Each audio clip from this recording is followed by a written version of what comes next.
Welcome everybody to Gutsy Presenter. Welcome. Hi, Scott. Jennifer, it's good to see you. You too. I'm looking forward to this topic. It hits home. It does. Are you an introvert? To the core. Okay. And no one can believe me. If we're going to talk about introversion, that's a strange sounding word. We're going to talk about being an introvert and presenting, then you are the person to talk to, I guess. Yes. I know something about it. Well, tell us something about it. What do you know about being an introvert? This is what I have found to be most interesting. When I teach a 2-day workshop, and I'm with an audience of 50 people for 2 days in a row, at some point it will come up. I share that I'm an introvert. No one believes me. No one, because they have this idea that an introvert would not be able to stand up in front of a room for 2 solid days and teach, present, facilitate. So what I want to be clear about is an introvert doesn't mean that you are shy. Now, if you're shy, you very well could be an introvert. However, being an introvert does not mean that you are shy. So how it affects me as a presenter, whether it's an 1.5-hour presentation or a 2-day workshop, it drains me. I am on this high, this adrenaline high during the entire presentation, and it feels great. Mm-hmm. And it's sucking all of the energy out of me at the same time. Yeah. So after I finish a presentation or a workshop, I am dead to the world. Yeah. I need a nap. I don't want to talk with anyone. So I love how I respond in that way. Yeah. Interesting. Well, to help everybody, I think people sometimes misdiagnose by confusing introversion and being shy. Yes. So to be clear, as far as I understand it, and I think this jives with what you're saying, being an introvert, you sort of recharge by being alone. Oh, yes. Yeah. Crave it. And so being an extrovert, which is, I'm a little more extrovert. I don't think I'm a big extrovert. I'll be energized after a workshop. Yes, that would be the difference. Yeah. People fuel you, and where it takes my energy away. Yeah, it takes energy away. So being shy is, yes, let's touch on that.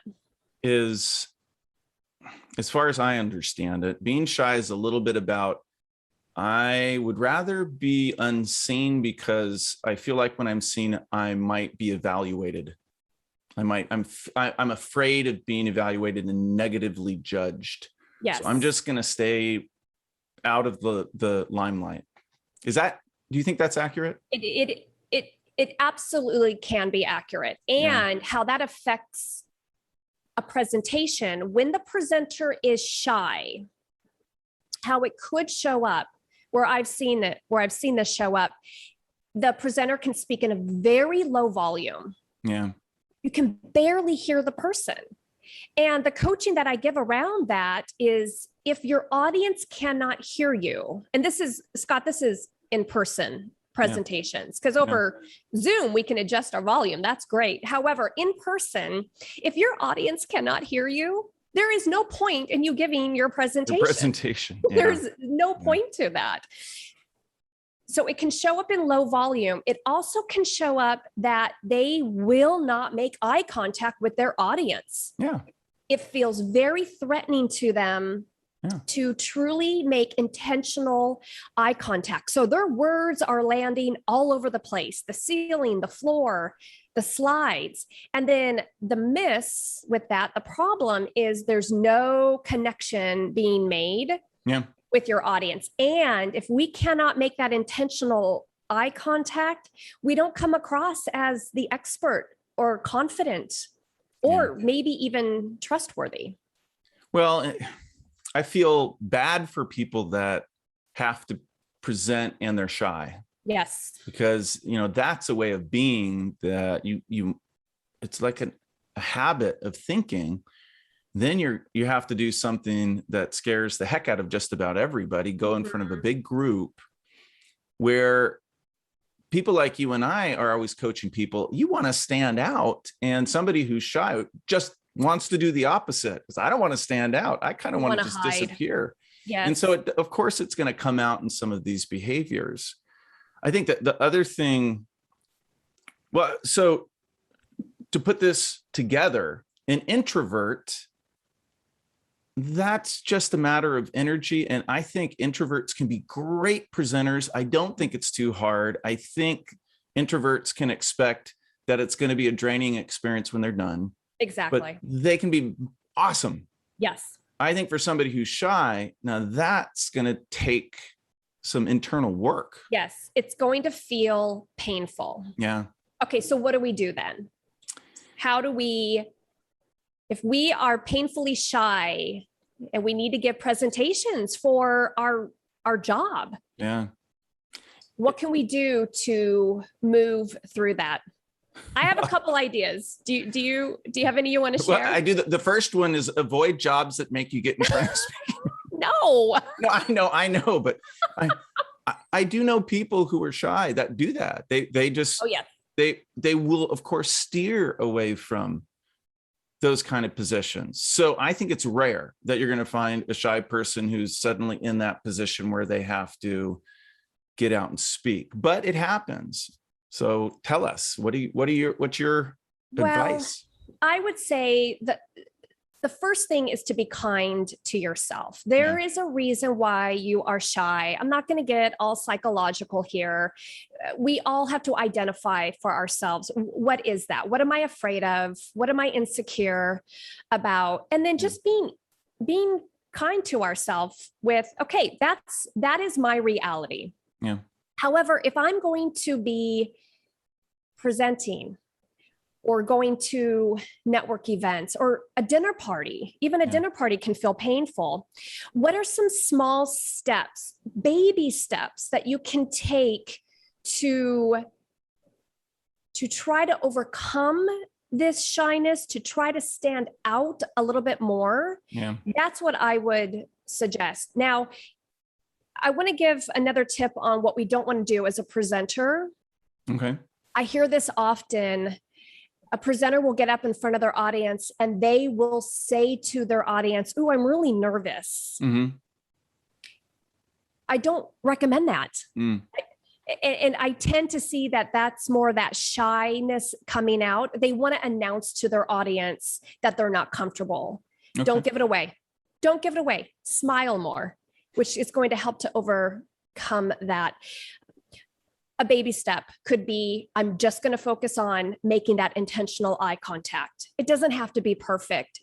Just start taking those steps toward it, and the skill will become stronger. Yeah. Or raising their volume, even if it's just one notch, just keep raising and working with that. Yeah. I think what you might also be doing by focusing on those kinds of external skills, micro skills, so to speak, inside the skill set of speaking, is you take your mind off of you. You get out of your own head. And I liken it to, a sport. You may get out there if you're worried constantly about results and how you're performing and all that sort of stuff. You can get really, really tied up inside.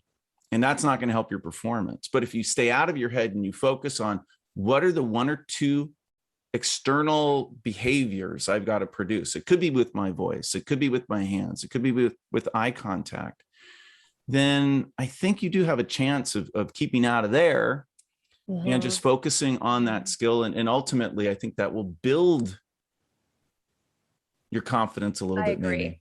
Maybe. Scott, what I'm hearing is asking yourself before you give that presentation, what is one thing I can do to serve my audience? Yeah. We have to make it about the audience. Yeah. Yeah. Because your audience, they don't care if you're shy. Yeah. They don't care if you're nervous. All they care about is that you don't waste their time. Yeah. Well, they want value. They want value. They want to, their most precious commodity is their time. And that's a great way to put it. Not only are you getting out of your head when you focus on some aspect of delivery, you're tracking what you're doing with your voice or your hands or your eyes or whatever it might be.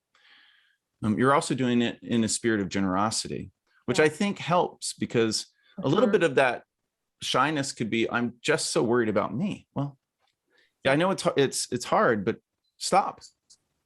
It's a gift. It's a gift to your audience. Yeah. Yeah. All right. That was great. What are we talking about next week? Next week is another Gutsy Guinea Pig episode, and we have the amazing Dan Moe. I have known Dan for years. Mm-hmm. He is one of the most dedicated presentation skills professional I have ever met. He is always wanting to get feedback and improve his presentation skills. Yeah. He's also an executive, so he's constantly in front of audiences. We will have fun with him next week. All right. I'm looking forward to it. Me too. Have a great week, Gutsies. We'll see you next week. Bye.